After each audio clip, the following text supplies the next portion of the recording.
Welcome back to Creative Foods TV. Again, today we have a very special edition for you. A jerk curry goat. I never heard about that before, but we're gonna combine these two beautiful flavors together and see what we get. But my mind and my taste buds already know what it is. Join us on this journey while we show you how we do it.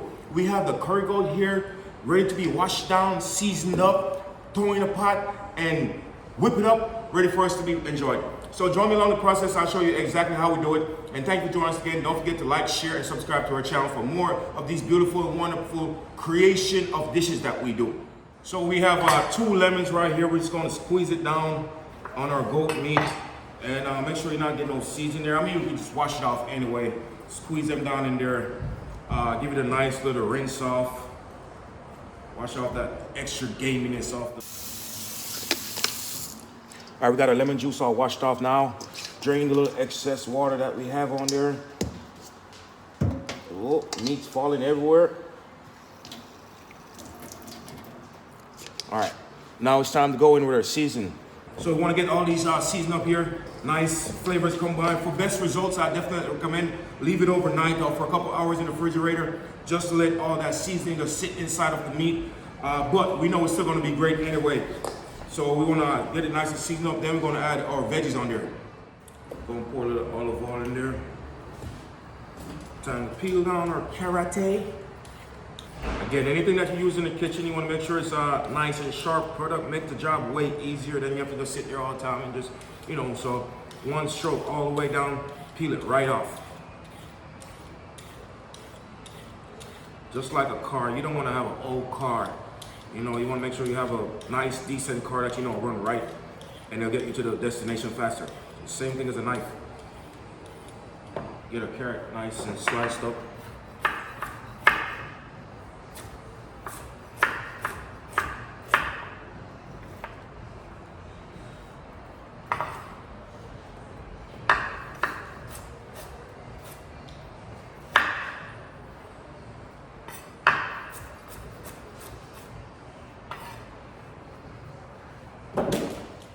Next thing you're gonna do is gonna go in our onion. I'm gonna use a half onion, I would say, in this one. Again, it all depends on what you're making and how much portion you're making. Then you'll get to decide, you know, how much you want to put in there. But you can never go bad with like natural seasoning like these. They actually just melt out in the pot and everything like that. Add more extra flavor to it as well. It all depends on how much flavor you would want on your meat. Then you can just go ahead and decide to take it from there.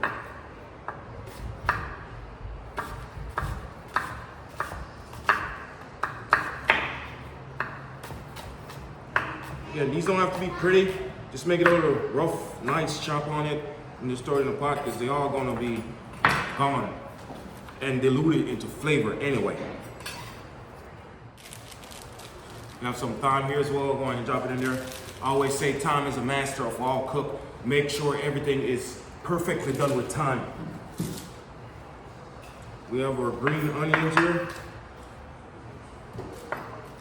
Nice little rough chop on them.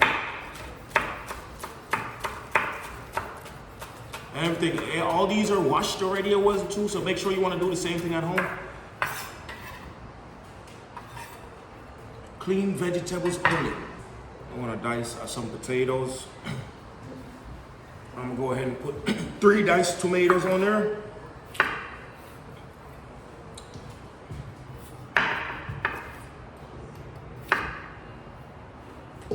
One habanero pepper, give it a nice little slice up.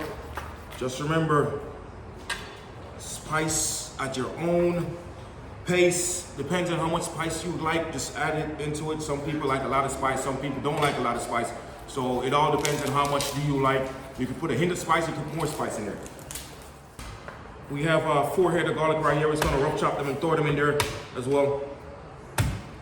I always like hate taking off these off of garlic. I'm not gonna lie to you at all. I normally go to the store and just buy them where you could just buy the ones that's already peeled already, not the one in the jar that's with the citric acid and everything like that. I really does not like those at all. Too much chemicals is not good for you. So give me a nice little rough chop.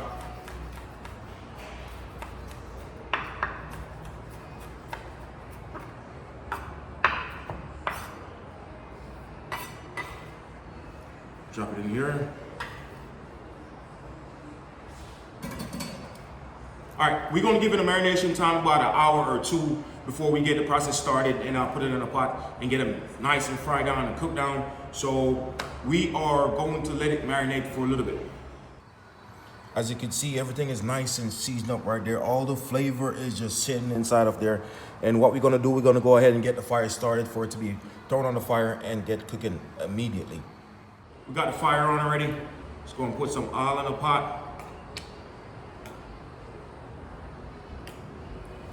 Reason why we're doing this, we're gonna get this curry burned down a little bit.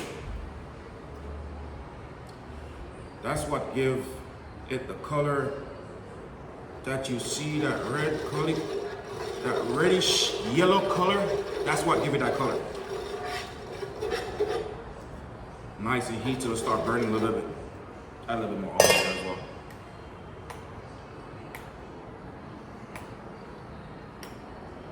Once it's heat up to a nice temperature for frying purposes, let's go ahead and drop the meat on there and get the coloring on the meat, and then we put the rest of it on there as well.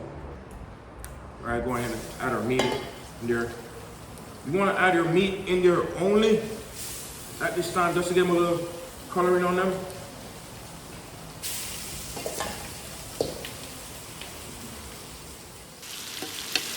All right, this is what we have here. I would highly recommend not wearing white anywhere near this unless it is a white that you don't like and you don't care if it's spotted, because this stain right here is extremely hard to get rid of. So we're just going to go ahead and let it get browned a little bit. Get it a little more extra flavor and extra coloring on it before we add the other ingredients that we have in here, and also some water for it to be cooked down as well. So don't want to overstir it or anything like that. Just let it stay.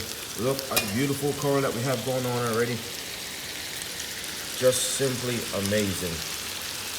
Beautiful. All right, this is the flavor that we have here. This is the color that we have here. Nice sauce getting thickening. What we're gonna do, we're gonna throw all this content in it.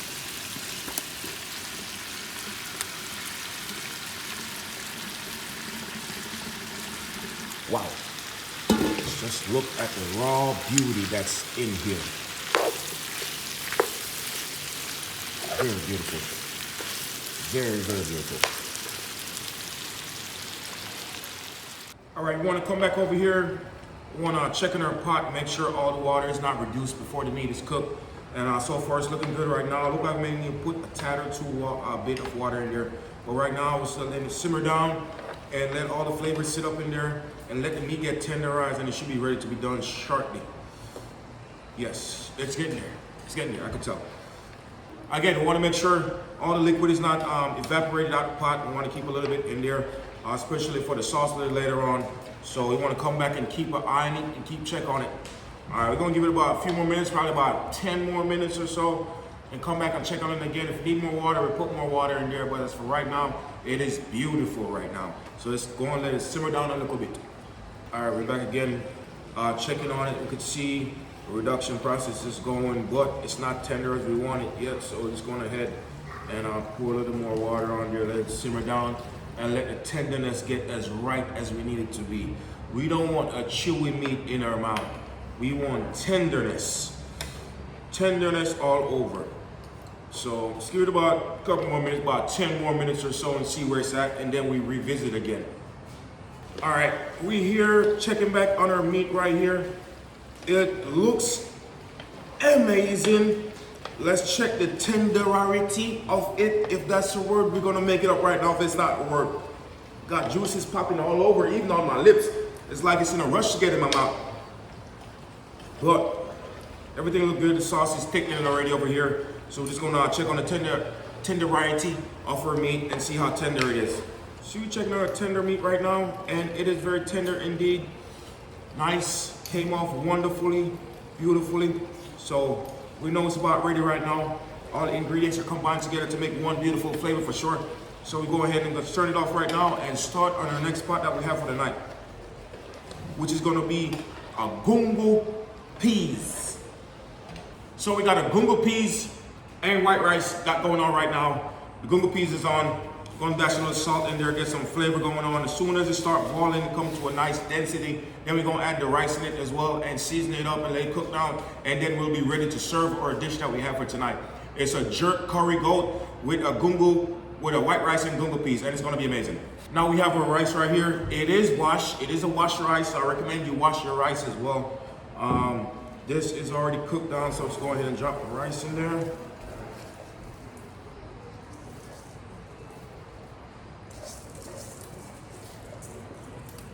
It's about 3 cups of rice that I have in here. Mix it around, pour some coconut milk in there. Give it a nice little stir. The rich and creaminess from the coconut right now is just kicking my nostrils in. This is a beautiful flavor for sure. And then we're gonna put some butter in there. That's about 4 tablespoons of butter. I'm just gonna drop in here, let it melt away, let our rice cook. Some people normally use rice cooker to cook the rice. You can do that as well. If you know what you're doing, you could just use a regular pot, which is I'm using right now. So you don't have to use a rice cooker if you don't have one. But again, if you go out and buy one, you can as well. But this is what we're using right now. Cover the pot up, let the rice steam down very nice and slow. So when I come back and I'll check on our rice right here, give it a nice little stir, make sure all the ingredients are combined, make sure we don't have too much water in there, we don't have too little water in there. If there's nothing to be added, we could add it. And right now it looks perfectly fine. Cover it up. All the butter is mixed around in there and everything like that, so everybody get an equal share of flavor. There's no inequality here. And taste is going to be all over. Now there's a trick to this rice to make it steam properly all over. Put a foil paper on top. Just push it all the way down. Lock in all the steam in there, just like a crock pot or a rice cooker, everything like that. And then you'll have a perfect rice. Here we have our rice. Perfectly cooked like it's just out of a rice steamer. Perfect. Let's go get our plating together right now and show you what a beautiful meal we made today. Let's get our plating together right now. You know, the more enticing it look on the plate, the more you'll want to try it. So we always try to make it look as beautiful as possible. Just not as the beauty, but the taste as well is always got to be there. So let's get our plating together. You have a rice here. Cup it up. There's plenty of ways that you can do this. It's all about your imagination. Just drop it right on top. Got our curd goat, or jerk curd goat, correction. Nice big pot.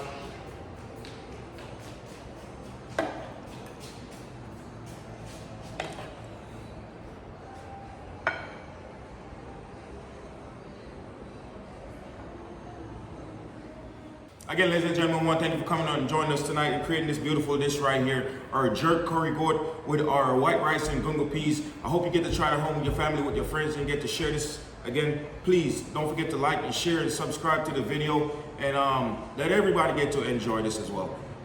You all have a beautiful night, and again, please try it at home sometime. Let me know how it is. Thank you very much.